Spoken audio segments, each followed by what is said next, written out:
नमस्कार बच्चों, मेरा नाम राकेश कुमार है। मैं पीजीटी केमिस्ट्री जी ट्रिपल एस अडबर जो कि नू डिस्ट्रिक्ट में पड़ता है उसमें कार्यरत हूँ।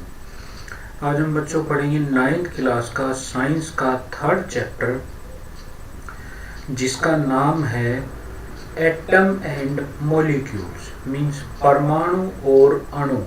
इसके बारे में इस पार्ट में हम पढ़ेंगे। ये हमारी 9th क्लास का 3rd चैप्टर है। इसमें हम बच्चों क्या क्या चीज़ें पढ़ेंगे आज। सबसे पहले बात करेंगे atom and it's representation means परमाणु क्या होता है और उसको निरूपित कैसे करते हैं। उसके बाद बात करेंगे बेटा हम एटॉमिक मास के बारे में, परमाणु द्रव्यमान के बारे में और लास्ट में हम बात करेंगे अणु के बारे में। तो चलिए सबसे पहले हम अपना पाठ शुरू करने से पहले पिछली क्लास का एक छोटा सा टॉपिक रिवाइज करेंगे जिसके बारे में हम बात करेंगे मैटर के बारे में। तो कोई बच्चा बता सकता है मैटर क्या होता है, पदार्थ क्या होता है? कोई भी ऐसी वस्तु जिसका अपना द्रव्यमान हो और जो जगह घेरती हो उसको हम कहते हैं मैटर या पदार्थ। मतलब कोई भी वस्तु जिसका द्रव्यमान होगा और जो जगह घेरती होगी उसको हम कहेंगे पदार्थ या मैटर इंग्लिश में बात करें तो। जैसे बुक का एग्जांपल लेते हैं, बुक का अपना द्रव्यमान होता है, उसको हम वेट कर सकते हैं और उसको वो एक निश्चित जगह भी घेरती है। उसको कहीं भी रखेंगे तो वहां पे वो अपनी जगह बना लेगी, जगह घेर लेगी, इसलिए हम इसको कहते हैं पदार्थ। जबकि जो हमारी भावनाएं हैं जैसे गुस्सा है, खुशी है, ना इनका द्रव्यमान होता है ना ही ये कोई जगह घेरती है, इसलिए हम इनको कहते हैं पदार्थ नहीं कहते। शाबाश बेटा। अब हम बात करते हैं पदार्थ की अवस्थाओं के बारे में। तो बेटा पदार्थ की कितनी अवस्थाएं होती हैं? 3 अवस्थाएं होती हैं। कौन कौन सी? ठोस, द्रव्य और गैस। तो ये बेटा इनके बारे में सबसे पहले बात करते हैं ठोस के बारे में या सॉलिड के बारे में। तो कोई भी ऐसी वस्तु जिसका आकार निश्चित हो, जो निश्चित जगह घेरती हो और उसका द्रव्यमान भी फिक्स रहता, उसका द्रव्यमान परिवर्तित ना होता हो, उसको हम कहते हैं सॉलिड। इसके साथ साथ सॉलिड के और गुण के बारे में बात करें तो पहले इन 3 ही गुणों के बारे में हम एक्सप्लेन कर रहा हूं मैं यहाँ पे बुक का एग्जांपल लेके। कोई बच्चा बता सकता है बुक ठोस है, द्रव्य है या गैस है? शाबाश। बुक हमारी ठोस होती है। क्यों होती है? पहली चीज तो बुक जो है या कोई भी ठोस पदार्थ जो है वो निश्चित जगह घेरता है। उसको हम कहीं पे भी रख दें, उसने जो जगह घेरनी है वो उतनी ही जगह घेरेगा, मीन्स उसका आयतन निश्चित होता है। दूसरी बात करें कि बुक का द्रव्यमान भी निश्चित होता है। बुक को हम कहीं पे भी ले जाके वेट करें, पृथ्वी पर कहीं पे भी उसका वेट करें तो उसका वजन भी या द्रव्यमान भी निश्चित होता है। तीसरी चीज वो जो जगह घेरती है वो भी निश्चित है, उसका आकार भी परिवर्तित नहीं होता। मतलब बुक को हम कहीं भी रखते हैं उसका आकार एक जैसा रहता है। तो कोई भी ऐसी वस्तु जिसका आकार निश्चित हो, जो निश्चित जगह घेरती हो, उसको हम कहेंगे ठोस। इसके अलावा और गुणों के बारे में बात करें तो ठोस का जो डेंसिटी होती है, जो उसका हम अपने कॉमन लैंग्वेज में बात करते हैं वजन, वो ज्यादा होता है। जैसे यहाँ पे डेंसिटी को मैं एक छोटे से उदाहरण से बात करूं कि मेरे पास एक लोहे का टुकड़ा है और रुई है, तो किसका वजन ज्यादा होगा, कौन सी चीज भारी होगी? तो नेचुरल है, सबका आंसर क्या होगा? लोहा। क्यों? क्योंकि लोहे की डेंसिटी ज्यादा होती है। डेंसिटी से बेटा मतलब होता है कि निश्चित जगह में उसका वजन कितना होगा, उसका द्रव्यमान कितना होगा। तो लोहा जो होता है वो कम जगह में उसका वजन या उसका द्रव्यमान ज्यादा होता है। तो ये होती है हमारी डेंसिटी। तो जो ठोस पदार्थ होते हैं उसकी डेंसिटी या घनत्व ज्यादा होता है। तीसरी चीज जो सबको पता ही है, ठोस वस्तुएं क्या होती हैं? कठोर होती हैं। उनको हम दबा नहीं सकते। वो अगर उनको दबाएंगे तो वो टूट जाएंगी, बिखर जाएंगी, चूर्ण बन जाएगा, उनका पाउडर बन जाएगा, लेकिन वो दबेंगी नहीं। तो ये तो बात होगी हमारी ठोस की, जिनमें ये सारे गुण होंगे उनको हम कहेंगे ठोस पदार्थ। उसके बाद बात करते हैं द्रव्य पदार्थ की। कि द्रव्य पदार्थ का न ही आकार निश्चित होता है न ही आयतन निश्चित होता है। मीन्स द्रव्यमान आयतन निश्चित होता है लेकिन वो उनका आकार निश्चित नहीं होता। जैसे पानी, कोई बच्चा बताएगा पानी द्रव्य है या ठोस है? द्रव्य है। कैसे कहोगे कि ये द्रव्य है? कि इसका आकार निश्चित होता नहीं होता लेकिन आयतन निश्चित होता है। मीन्स ये निश्चित जगह घेरता है। जैसे मैं 1 लीटर पानी की बात करूं तो इसका आयतन हो गया या वॉल्यूम होगी 1 लीटर, 1 लीटर। लेकिन इसका आकार की बात करें तो अगर मैं इसको बोतल में भर देता हूं तो ये बोतल के आकार का हो जाएगा। जग में डाल देता हूं तो जग के आकार का हो जाएगा। इसको कुएं में डाल दें तो कुएं के आकार का हो जाएगा। मीन्स इसकी जो आकार है वो किस पे निर्भर करता है? जिस भी बर्तन में या जिस भी जगह पे हमने उसको रखा हुआ है, इसलिए इसका आकार निश्चित नहीं होता। अब हम बात करते हैं गैस के बारे में। तो गैस का ना ही आकार निश्चित होता है ना ही इसका आयतन निश्चित होता है। जैसे हम ऑक्सीजन गैस की बात करें तो अगर मेरे पास कोई ऑक्सीजन गैस किसी भी मात्रा में ले सकते हैं, उसको अगर उसी गैस को मैं 1 लीटर के बर्तन में भी भर सकता हूं, उसी को 5 लीटर के बर्तन में भी भर सकता हूं। कैसे भर सकते हैं? उसको दबा के। तो इसीलिए हम गैस को कहते हैं गैस आर कंप्रेसिबल। उसको दबाया जा सकता है, वो जिस भी बर्तन में उसको भरते हैं उसकी पूरी जगह को घेर लेता है। तो इसलिए जो आयतन बनता है वो किसका बनता है? उस बर्तन का। जिस भी बर्तन में हमने गैस को फिल कर रखा है वो उसकी जो आयतन होगा, उसकी जो वॉल्यूम होगी, वही उस गैस की वॉल्यूम होगी। तो ये बात होगी हमारी ठोस, द्रव्य और गैस के बारे में। इसी में अगर मैं बच्चों आपसे पूछूं कि कौन सा पदार्थ ठोस है, कौन सा द्रव्य है और कौन सा गैस है। जैसे मैं एक एग्जांपल लेके चल रहा हूं, दूध। क्या ये ठोस है, द्रव्य है या गैस है? शाबाश बच्चों, ये है हमारा द्रव्य पदार्थ। अब हम बात करते हैं हमारे मेन टॉपिक के बारे में, परमाणु के बारे में। जैसा कि हमारे पाठ का नाम है परमाणु और अणु, तो आज हम बात करें सबसे पहले परमाणु के बारे में। तो कोई बच्चा इससे आगे पढ़ने से पहले मुझे बताएगा कि जो भी हमारे पदार्थ हैं वो किन से मिलकर बने होते हैं? कणों से मिलकर बने होते हैं।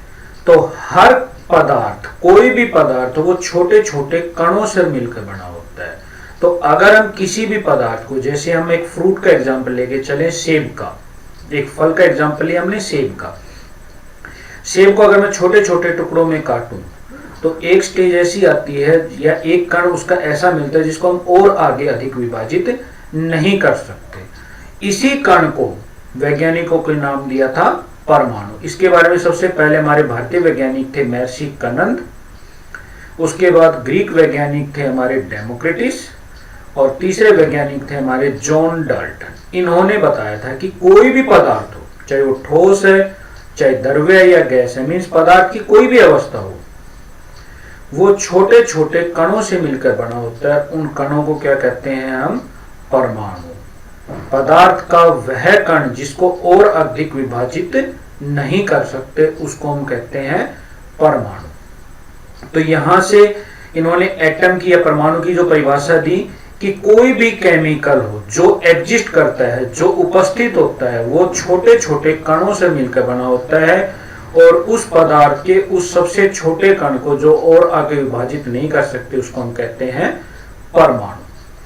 अब हम बच्चों यहाँ पे बार बार बात कर रहे हैं परमाणु के आकार के बारे में, क्योंकि परमाणु का जो आकार होता है वो बहुत छोटा होता है और अविभाज्य कण होता है। तो कोई बच्चा बता सकता है परमाणु का आकार कितना होता है?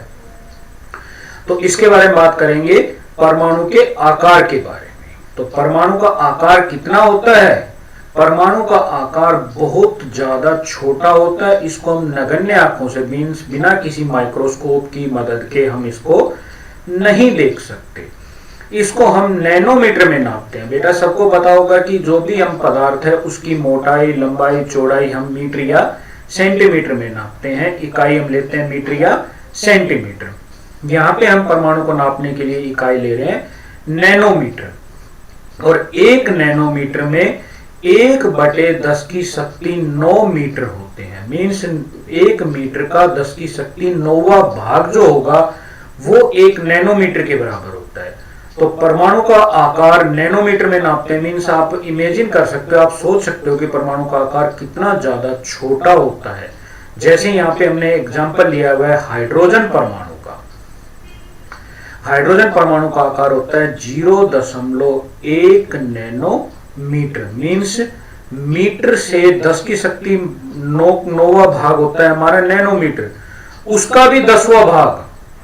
मीन्स आप सोच सकते हो कि परमाणु कितने छोटे होते हैं। तो यहां से हम कह सकते हैं परमाणु का आकार बहुत ज्यादा छोटा होता है। तो यहां से परमाणु के बारे में हमने बेटा क्या क्या चीजें सीखी। पहली चीज, परमाणु का आकार बहुत ज्यादा छोटा होता है। दूसरी चीज, परमाणु क्या होता है हमारा अविभाज्य कण होता है। चलिए अब हम आगे बात करते हैं बेटा परमाणु के प्रतीक के बारे में। परमाणु को कैसे रिप्रेजेंट करता है, कैसे दर्शाते हैं। तो बेटा इसके लिए वैज्ञानिकों ने क्या दिया हुआ है कि परमाणुओं को उनके अंग्रेजी के पहले अक्षर या पहले और दूसरे अक्षर को मिलाकर दर्शाते हैं। जैसे हम बात करें हाइड्रोजन की, हाइड्रोजन का अंग्रेजी का में बात करें तो HYDROGEN होता है। तो इसका पहला अक्षर है H, तो इसको H से दर्शाते हैं। ऐसे ही दूसरा हमने एग्जांपल लिया यहाँ पे हीलियम का, HELIUM, इसको इंग्लिश में लिखते हैं HELIUM, ये इसकी स्पेलिंग होती है। तो इसका पहला और दूसरा अक्षर हमने लिखे। पहला अक्षर सिर्फ इसलिए नहीं लिया कि H बनता है, H से हम किसको दर्शाते हैं, हाइड्रोजन से।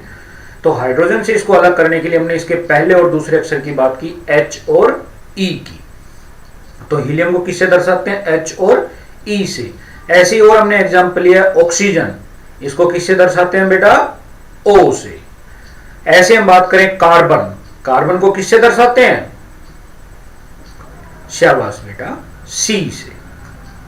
चलिए ये बात होगी हमारी परमाणु के रिप्रेजेंटेशन की। अब हम बात करते हैं परमाणु द्रव्यमान के बारे में।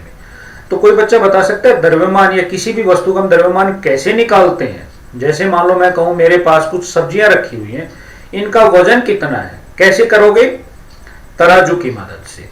तो तराजू के एक भाग में तो हम रखते हैं हमारा वो पदार्थ जिसका हमने द्रव्यमान करना है, दूसरे भाग में हम रखते हैं वेट, वजन रखते हैं।